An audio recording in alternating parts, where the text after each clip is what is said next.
Welcome to my channel देसी अंग्रेज। आज मैं पहली बार एक मूवी का रिव्यू करने वाला हूं और वो हाल ही में आई है मूवी और उसका नाम है द फ्लैश। मेरा रिकमेंडेशन इसके लिए मस्ट वॉच है, ज़रूर थिएटर में जाके इसे देखिए, बहुत ही अच्छी मूवी है। और इससे पहले कि मैं रिव्यू शुरू करूं, आप लोग जल्दी से मेरे चैनल को सब्सक्राइब कर लीजिए ताकि आपको और भी टीवी सीरीज़ के रिव्यू के नोटिफिकेशन मिल सकें। डिस्क्रिप्शन की बात करता हूं मैं। बैरी एलन इसमें अपनी सुपर स्पीड यूज़ करता है टाइम ट्रैवल करने के लिए और इतिहास में जाके अपनी माँ को मरने से बचाने के लिए, लेकिन उस चक्कर में सब कुछ गड़बड़ हो जाता है। आइए और बात करते हैं इस मूवी के बारे में। तो मैं सीधा कहानी की तरफ जा रहा हूँ क्योंकि मुझे पता है आप लोग उसे सुनने के लिए बेकाबू हो रहे हो। तो फिल्म की शुरुआत बहुत ही ज़बरदस्त एक्शन सीक्वेंस से होती है जिसमें गौथम शहर में एक रॉबरी हो गई है और बैटमैन का बटलर अल्फ्रेड पेनीवर्थ फ्लैश को कॉल करके गौथम बुलाता है कि यहाँ आके बैटमैन की मदद करो। इसमें काइंड ऑफ ऐसा दिखाया गया है कि जस्टिस लीग फॉर्म हो चुकी है और सभी सुपर हीरोज़ अब एक दूसरे को जानते हैं। और सही भी है क्योंकि जैक स्नाइडर की जस्टिस लीग हम लोगों ने देखी हुई है, तो उसी का कंटिन्यूशन समझिए है इसमें। हाँ, तो फ्लैश जाता है और बैटमैन की मदद करता है और एक और जस्टिस लीग के मेंबर का कैमियो होता है इसमें। किसका होता है वो आप लोग थिएटर्स में जाके देखिए। Action sequence as usual DC का है तो एकदम फाड़ू है और मस्त है। सीजीआई लेकिन अच्छा नहीं है जिस लेवल का होना चाहिए। ऐसा क्यों है इस मूवी में मुझे भी समझ नहीं आया। अब ध्यान से समझिए इस बात को। सीजीआई सिर्फ दो ही जगह बेकार है।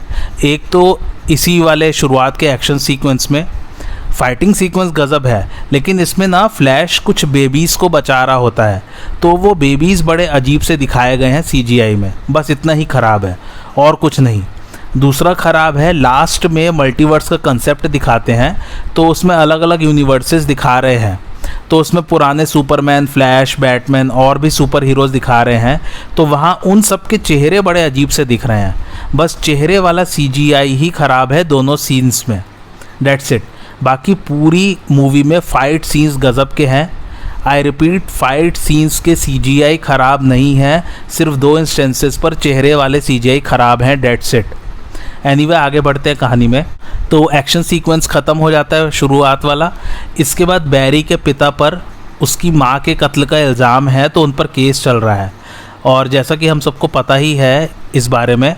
वैसे मैं एक बात बता दूँ, मैंने द फ्लैश वाली एक टीवी सीरीज़ भी आई थी, उसका भी रिव्यू इसी चैनल पर कर चुका हूँ मैं और उसका एपिसोड नंबर है 50। तो अगर आपको फ्लैश के बारे में कुछ नहीं पता है तो आप इस सुपर हीरो को बेहतर समझने के लिए वो वाला रिव्यू भी मेरा देख सकते हैं। हाँ, तो बैरी के फादर पर कोर्ट में फाइनल हियरिंग है, यानी कि इस हियरिंग के बाद कोर्ट अपना फैसला सुनाएगी कि बैरी के पिता को जेल होगी या वो छूटेंगे। तो बैरी फिर अपने पास्ट को याद करता है कि कैसे वो अपनी माँ को बहुत प्यार करता है और इमोशनल होके वो बहुत तेज़ दौड़ने लग जाता है और पास्ट में पहुँच जाता है और अपनी माँ को मरने से बचा लेता है। लेकिन जब वो वापस आ रहा होता है प्रेजेंट वाले टाइम में तो किसी कारण से वो अपनी करंट टाइमलाइन में वापस नहीं आ पाता है और पास्ट में ही कहीं टाइमलाइन पर चला जाता है। कैसे वहाँ चला जाता है वो जानने के लिए थिएटर जाकर मूवी देखिए। अब उसे यहाँ पर करंट बैरी एलन मिलता है। इसे थोड़ा सा ऐसे समझिए, future Barry Allen current Barry Allen से मिलता है और करंट बैरी एलन का यहाँ पर मतलब है कि पास्ट का बैरी एलन। तो दोनों एक दूसरे से मिलते हैं। सीधा सीधा बताऊँ तो 2023 वाला बैरी एलन 2013 वाले बैरी एलन से मिलता है। इसके बाद जनरल जॉर्ड वाली कहानी शुरू हो जाती है मैन ऑफ स्टील वाली मूवी से। तो future Barry Allen current Barry Allen से कहता है कि एक सुपरमैन करके सुपर हीरो है, वो इसे रोकने आएगा। लेकिन उसे फिर पता चलता है थोड़ी इन्वेस्टिगेशन के बाद कि सुपरमैन को कहीं कैद करके रखा हुआ है और उसे ये भी पता चलता है कि कोई भी सुपर हीरो नहीं है इस टाइमलाइन में, ना ही साइबॉर्ग, ना ही वंडर वुमन और ना ही एक्वामैन, लेकिन बैटमैन है जो कि है माइकल कीटन। तो फिर वो माइकल कीटन से हेल्प मांगता है उस कैद हुए सुपरमैन को छुड़ाने के लिए। अब ज़रा इस मूवी का टाइमलाइन और मल्टीवर्स का कंसेप्ट ध्यान से समझिए। तो इसमें एवेंजर्स जैसा सिंपल कंसेप्ट नहीं है कि मेन टाइमलाइन से ब्रांचेस निकलती चली जाती हैं जब भी उसमें कुछ चेंज किया जाता है। तो इसमें ब्रूस वेन समझाता है बैरी एलन को कि अगर तुमने पास्ट में जाके कुछ चेंज किया तो सिर्फ प्रेजेंट और फ्यूचर ही अफेक्ट नहीं होते हैं, बल्कि पूरी की पूरी टाइमलाइन में चेंजेस होते हैं। यानी कि उस टाइमलाइन के पास्ट में भी चेंजेस हो जाएंगे और पूरी की पूरी एक नई टाइमलाइन तैयार हो जाएगी। इसलिए इस टाइमलाइन में वंडर वुमन, एक्वामैन और साइबॉर्ग नहीं है। अब ज़रा मल्टीवर्स का कंसेप्ट समझिए। तो माइकल कीटन वाला बैटमैन कहता है कि हमारा मल्टीवर्स और टाइमलाइन एक दूसरे में गुत्थम गुत्थ है, जैसे कि एक नूडल्स की प्लेट। यानी कि टाइमलाइंस तो एक दूसरे से उलझी हुई है ही, और उनमें कुछ ऐसे पॉइंट्स हैं जो कि मल्टीवर्स से अगर इंटरसेक्ट करते हैं तो वहाँ भी एक ऐसा पॉइंट बन जाता है जहाँ पर कुछ इवेंट्स या हालात चेंज नहीं किए जा सकते हैं। उसे हम लोग सिंपल लैंग्वेज में बोलते हैं फेट, कि फ़लानी चीज़ तो होके ही रहेगी, उसे चेंज नहीं किया जा सकता है। वैसे कुछ समझ नहीं आया ना आप लोग को? चलो मैं एक और ट्राई मारता हूँ। तो ये दुनिया जो है समय के बहुत सारे धागों से बनी हुई है। किसी भी एक समय के धागे को हम लोग टाइमलाइन बोलते हैं। अब ये सारे समय के धागे यानी कि टाइमलाइंस एक साथ एग्जिस्ट करते हैं और कभी कभी एक दूसरे में मिल भी जाते हैं, यानी कि इंटरसेक्ट कर जाते हैं। और ऐसे में कौन सी टाइमलाइन कहाँ से शुरू हुई है और कहाँ ख़त्म हो रही है, ये जानना नामुमकिन सा हो जाता है। इसलिए जब बैरी पास्ट में जाके कुछ भी चेंज करता है तो उसका इफ़ेक्ट ऐसा नहीं होता है कि बस एक नई ब्रांच बन जाएगी टाइमलाइन में से, बल्कि पूरी की पूरी टाइमलाइन अफेक्ट होगी, यानी कि पास्ट भी और प्रेजेंट भी और फ्यूचर भी। सो एक एग्जांपल देता हूँ। मान लीजिए टाइम एक स्ट्रिंग की तरह है। अब अगर आप किसी स्ट्रिंग को वाइब्रेट करते हैं किसी भी पॉइंट को पकड़ के, तो वो पूरी की पूरी स्ट्रिंग वाइब्रेट होती है, ना कि सिर्फ पर्टिकुलर पॉइंट के एक साइड में वाइब्रेशन होता है। इसलिए बैरी ने जब टाइमलाइन में किसी भी पॉइंट पर कुछ भी चेंज किया तो पूरी टाइमलाइन वाइब्रेट होगी, यानी कि चेंज होगी along with present and future.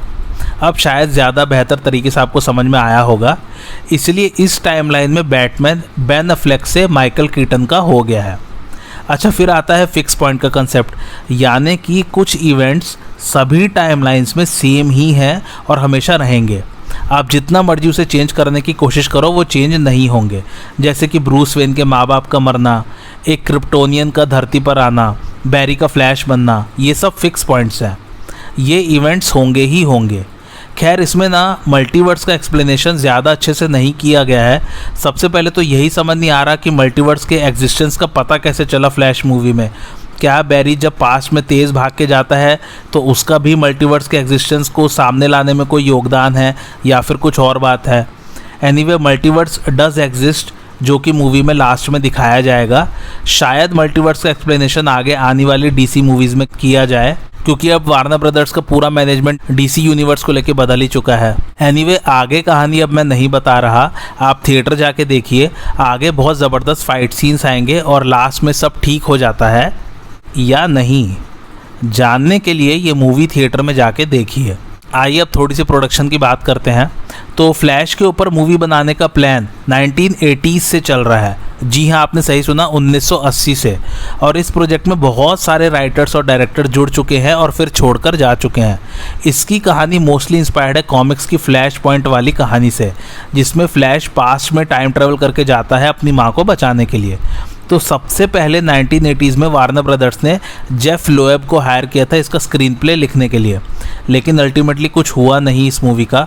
फिर दिसंबर 2004 में वार्नर ब्रदर्स ने डेविड एस गोयर को कहा कि इसकी कहानी वो लिखें, क्योंकि वार्नर ब्रदर्स के लोग उस वक्त बैटमैन बिगिंस के प्लॉट से काफ़ी खुश थे, जिसे डेविड ने ही लिखा था। ये वही क्रिस्टोफर नोलन वाली मूवी है। एनीवे, डेविड तब रायन रेनॉल्ड्स के पास गए फ्लैश के रोल के लिए, और वो उसे as a supporting character introduce कराना चाहते थे बैटमैन वाली मूवीज़ में। रायन रेनॉल्ड्स वही है जो डेडपूल वाली मूवी से ज़्यादा फेमस हुए हैं। एनीवे, कुछ कहानी वगैरह को लेकर डेविड का वार्नर ब्रदर्स से झगड़ा हो गया और वो छोड़कर चले गए। उसके बाद 2007 में शॉन लेवी को हायर किया गया इस मूवी को डायरेक्ट करने के लिए और राइटिंग प्रोसेस को ओवरसी करने के लिए। फिर वार्नर ब्रदर्स ने उसी महीने अनाउंस किया कि वो जस्टिस लीग पर एक फ़िल्म बनाने जा रहे हैं, और उसमें फ्लैश के कैरेक्टर का किरदार निभाने वाले थे एडम ब्रोडी। और उस जस्टिस लीग की मूवी के बाद बहुत सारे सीक्वल्स और स्पिन ऑफ्स आएंगे, जिसमें फ्लैश वाली मूवी भी इंक्लूडेड थी। ये सब बात है फरवरी 2007 की, लेकिन अक्टूबर 2007 में शॉन लेवी भी छोड़कर चले गए, क्योंकि वो उस वक्त नाइट एट द म्यूज़ियम वाली मूवी पर काम कर रहे थे। उसके बाद पता चला कि जस्टिस लीग वाली मूवी भी कैंसिल कर दी गई है, लेकिन फ्लैश मूवी की रिलीज डेट रखी गई 2008 में। लेकिन फिर 2007 से 2008 में राइटर्स की एक बहुत बड़ी स्ट्राइक हुई थी। ये मैंने ऑलरेडी काफ़ी सारे टीवी सीरीज़ के रिव्यू में बताया है। तो उसके चलते फ्लैश मूवी और डिले हो गई। फिर वार्नर ब्रदर्स ने कहा कि वो बहुत सारी मूवीज़ बनाने वाले हैं डीसी कॉमिक्स के कैरेक्टर्स पर। तब फिर से फ्लैश मूवी की रिलीज़ डेट 2016 रखी गई। पर जैसे जैसे मूवीज़ आती गई, जैसे कि wonder woman, man of steel, suicide squad etcetera etcetera, तब फिर फ्लैश की रिलीज़ डेट रखी गई 2018 में। फिर वार्नर ब्रदर्स ने जेम्स वान से कहा कि उनको किसी एक सुपर हीरो पर मूवी बनानी है, या तो एक्वामैन पर या फ्लैश पर। जेम्स वान ने एक्वामैन चूज़ किया और वो काफ़ी हिट रही। इसके बाद वार्नर ब्रदर्स ने फिल लॉर्ड और क्रिस्टोफर मिलर को एज राइटर्स हायर किया फ्लैश मूवी के लिए, लेकिन वो लोग solo a star wars story के लिए इस मूवी को छोड़कर चले गए। फिर सेथ ग्राइम्स स्मिथ को हायर किया गया इस मूवी के लिए, लेकिन वो भी क्रिएटिव डिफरेंसेस की वजह से छोड़कर चले गए। फिर रिक फामुयेवा को लिया गया इस मूवी के लिए। इसका प्रोडक्शन स्टार्ट भी हो गया था उनके अंडर, लेकिन फिर वार्नर ब्रदर्स स्टूडियो के साथ कुछ क्रिएटिव डिफरेंसेस या झगड़ा ही कह लो, उसके कारण वो भी छोड़कर चले गए। अल्टीमेटली और बहुत सारे राइटर्स डायरेक्टर्स चेंज कर करके और बहुत सारी फ्लैश की रिलीज डेट्स अनाउंस करके एंडी मुशिएटी ने इसे डायरेक्ट किया है और इसके राइटर्स है क्रिस्टीना हॉडसन और जोबी हेरल्ड। एनीवे, जब फाइनली फिल्म की रिलीज डेट पास आई तो इसके प्रमोशंस करने थे, लेकिन एजरा मिलर जिन्होंने फ्लैश का किरदार निभाया है, उन पर लगे हुए बहुत सारे पुलिस चार्जेस पास्ट के न्यूज़ में बाहर आने लगे। कभी उन्होंने किसी को मारा पीटा था पब्लिकली, कभी उन्होंने शराब पी के परेशान किया होगा किसी को, कभी किसी के घर चोरी की, कभी ड्रग्स मिले उनके पास, और भी ढेर सारे इल्ज़ाम। हालांकि एजरा का कहना है कि वो माफ़ी मांगते हैं सभी पास्ट इंसिडेंट्स को लेके और अभी वो रिहैब में है ताकि वो सुधर सकें। इसलिए एजरा इस मूवी के प्रमोशंस में इन्वॉल्व नहीं रहे हैं और उसका इफेक्ट दिख भी रहा है, क्योंकि अमेरिका में ज़्यादा लोग मूवी देखने नहीं जा रहे हैं, या जितनी उम्मीद स्टूडियो ने इस मूवी से बांध रखी थी उस हिसाब से नहीं चल रही है ये। अब यहाँ आता है मेरा रिकमेंडेशन, और वो मस्ट वॉच है। लेकिन एक बात बता दूं कि मूवी थोड़ी सी बोरिंग लगने लग जाती है फर्स्ट हाफ में एक पॉइंट पर आके, लेकिन कहानी फिर पेस पकड़ लेती है सेकंड हाफ में, और इसमें अच्छा खासा ह्यूमर और कॉमेडी है, तो वो तो थिएटर में ही देख के ज़्यादा मज़ा आता है। और एक्शन सीक्वेंसेस मैंने आपको बताया ही है, बहुत ज़बरदस्त है। सो ज़रूर देखिए, थिएटर्स में जाके एंजॉय कीजिए इस मूवी को अपने फ्रेंड्स के साथ। अभी इसकी फ़िलहाल रेटिंग चल रही है 7.4, जिसे रेट किया लगभग 50,000 लोगों ने, और मेरा रिकमेंडेशन मैंने बता ही दिया है, मस्ट वॉच है। थिएटर्स में जाके बिल्कुल देख सकते हैं, पैसा वसूल फिल्म है, आप रिग्रेट नहीं करेंगे। और आपको आज का रिव्यू कैसा लगा मुझे कमेंट करके ज़रूर बताइए, और मेरे चैनल देसी अंग्रेज को लाइक, शेयर और सब्सक्राइब ज़रूर कीजिए। Thanks for watching.